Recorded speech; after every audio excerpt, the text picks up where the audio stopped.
Hi guys, today I'm sharing my 60-day strategy for my CA foundation to clear CA foundation in my first attempt. And you should also follow this strategy if you want to clear your CA foundation in your first attempt. So my basic strategy is कि आपको यार पढ़ना है सिर्फ 1.5 days before exam के लिए। कि मतलब आप 1.5 डेज़ में कैसे पूरा सिलेबस कवर करते हो, कैसे चीज़ें कवर कर रहे हो, मतलब 1.5 डेज़ में आप पूरा सिलेबस कैसे रिवाइज कर पा रहे हो, कैसे रिकॉल कर पा रहे हो। आपको सिर्फ से और सिर्फ फोकस करना है 1.5 डेज़ पर। उसके लिए आपको बेहतर नोट्स बनाने पड़ेंगे और कैसे आप जल्दी कवर कर पाओ अपना सिलेबस, मतलब वो शॉर्टकट्स बनाने पड़ेंगे जब आप 1.5 डेज़ में रिवाइज कर रहे होंगे। सो मेरी जो बेसिक कैलकुलेशन है, 60 डेज़ अभी रहते हैं। मैंने 3 फेजेस में बांट दिया इन 60 डेज़ को। First 30 days, then 15 days each of 2 phases. So on your phase 1 जो कि 30 दिन का है, आपको अपना 80% वेटेज के हिसाब से सिलेबस कवर कर देना है। और उससे ज़्यादा पूरा 100% हो रहा था वो तो दी बेस्ट है, लेकिन अगर आपके पास टाइम नहीं है तो you should focus on the 80% of the weightage. जो भी हाई वेटेज टॉपिक है वो कवर करने हैं, जैसे कि फाइनल अकाउंट्स हो गया, इंडिया कॉन्ट्रैक्ट एक्ट हो गया, बैंक रिकन्सिलेशंस हो गए, डिमांड सप्लाई हो गया, माइक्रो इकोनॉमिक्स हो गया। तो मतलब बेसिक जो भी अपनी चीज़ें हैं जो कि हाई वेटेज की हैं, तो वो आपको कवर करनी होगी फॉर द ईच जो कि सब्जेक्ट है। सो जो मेरी स्ट्रेटजी थी, मैं 2 सब्जेक्ट्स पर डे करता था, जैसे अकाउंट एंड इकोनॉमिक्स के साथ कर ली, लोअर मैथ कर ली, जिससे ज़्यादा बर्डन भी ना आए और इजीली हम स्टडी भी कर पाए। कम से कम आपको 10 घंटे तो देने ही पड़ेंगे अगर आपको अपना फर्स्ट अटैम्प्ट में निकालना है, दैट्स फॉर श्योर। सो जैसे कि अगर आप 2 सब्जेक्ट ईच कर रहे हो, अकाउंट्स आप 6 घंटे पढ़ना, इकोनॉमिक्स 4 घंटे, क्योंकि इकोनॉमिक्स कंपैरेटिवली ईजी है अकाउंट्स से। देन सिमिलरली आप लो कवर कर सकते हो, मैथ कवर कर सकते हो। अगर आप नॉन मैथ स्टूडेंट हैं तो आप 5-5 घंटे ईच दे सकते हो।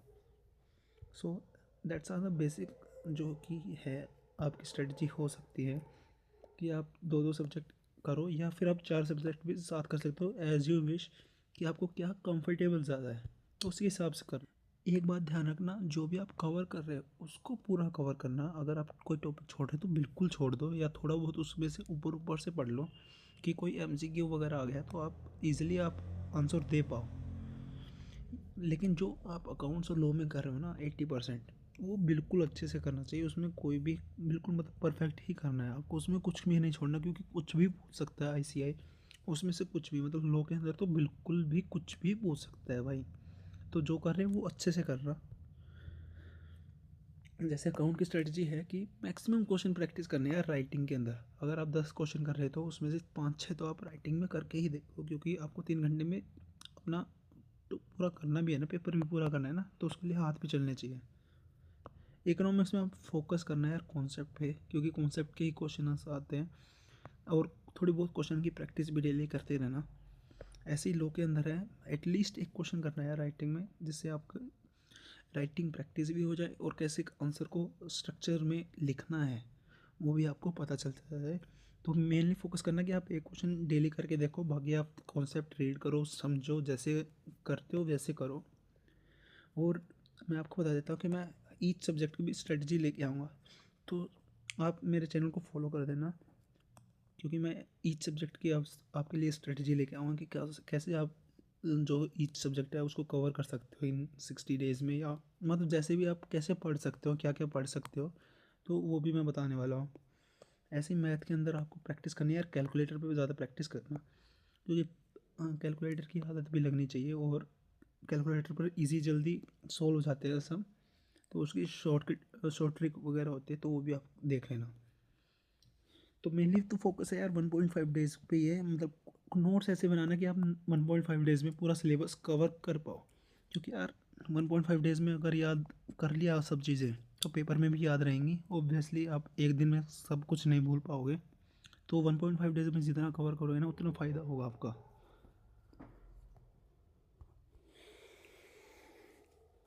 अब आता है फेज़ 2। अगर आपने सिलेबस कवर कर लिया, कुछ रिमेनिंग टॉपिक हैं तो वो भी साथ के साथ कवर कर सकते हो, ऐसा कुछ नहीं है। जो भी रिमेनिंग टॉपिक है वो आप साथ के साथ कवर कर सकते हो। फेज़ 2 होगा 15 दिन का, जिसमें आपको मेनली आरटीपी, एमटीपी और पीवाईक्यू जो है सोल्व करने हैं।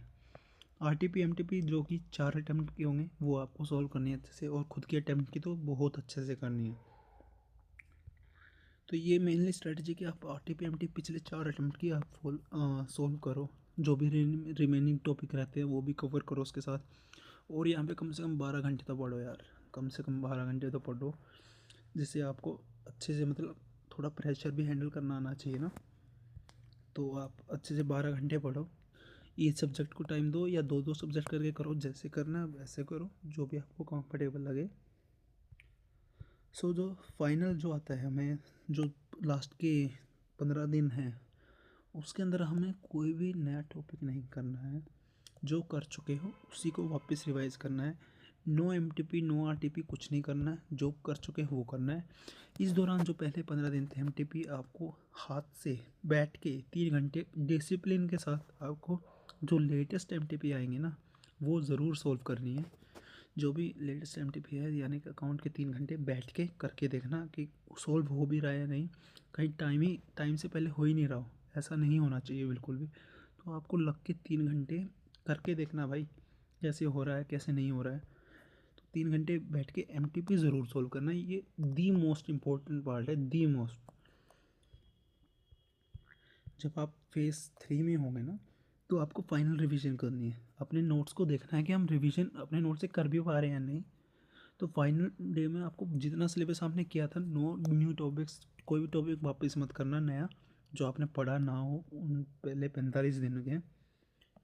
तो इनमें आप चैप्टर वाइज अपना बिल्कुल शुरुआत से पूरा का पूरा सिलेबस कवर कर देना भाई, जितना भी था पूरा कवर कर देना अच्छे से। और जो भी PYQ हैं थोड़े मोटे तो वो भी आप कर सकते हो, या जो भी आपकी गलतियाँ थी उस पर ज़्यादा फोकस करना। और यहाँ पर तो MCQ पे और इकोनॉमिक्स और मैथ में तो यार MCQ की पूरी फोकस करना कि पूरे कर दो। और मैं इकोनॉमिक्स के MCQ भी सीरीज़ लेके आऊँगा और लॉ की भी लेके आऊँगा क्वेश्चंस की, तो उसके लिए भी फॉलो कर लेना। मैं लॉ के क्वेश्चन और इकोनॉमिक्स के MCQ दोनों कवर करूँगा, तो मेरे चैनल को भी फॉलो कर लेना, वहाँ पर मैं वीडियो डालता रहूँगा। और मैं ना ईच सब्जेक्ट की भी जो वीडियोज़ डालूँगा वो भी आप देख लेना। सो ये दी मोस्ट इम्पॉर्टेंट पीरियड है अपने नोट्स को अच्छे से प्रिपेयर करने का फॉर द 1.5 डेज़। और इसमें ना अच्छे से कर देना भाई, 14 घंटे पढ़ना पड़े 15 घंटे पढ़ना पड़े जैसा कंफर्टेबल लगे वैसे पढ़ना, लेकिन पूरा अच्छे से यार 60 डेज़ हैं आपके पास, बहुत टाइम है, अच्छे से आराम से हो जाएगा। ये फाउंडेशन ही है, फर्स्ट अटैम्प्ट आराम से निकल जाएगा, बस अच्छे से पढ़ाई करना यार। तो यही था कि मैंने कैसे किया था, मैंने अपनी स्ट्रेटजी बताई और थोड़ी टिप्स भी दी कि आपको कैसे करना है। मेरे को लगता है ये आपके लिए हेल्पफुल होगी ये video. So if you find it helpful so do like share and subscribe. और फ्यूचर अपडेट्स के लिए मैं बहुत सारी चीज़ें अपलोड करने वाला हूँ इस चैनल पर, तो मेक श्योर कि आप सब्सक्राइब कर लें और मैं ऐसी वीडियो लेके आता रहूँगा। और भी कुछ आपके सजेशन है कि किस चीज़ पे आपको वीडियो चाहिए वो भी मेरे को बता देना, मैं आपके लिए वो लेके आऊँगा। So thank you for watching.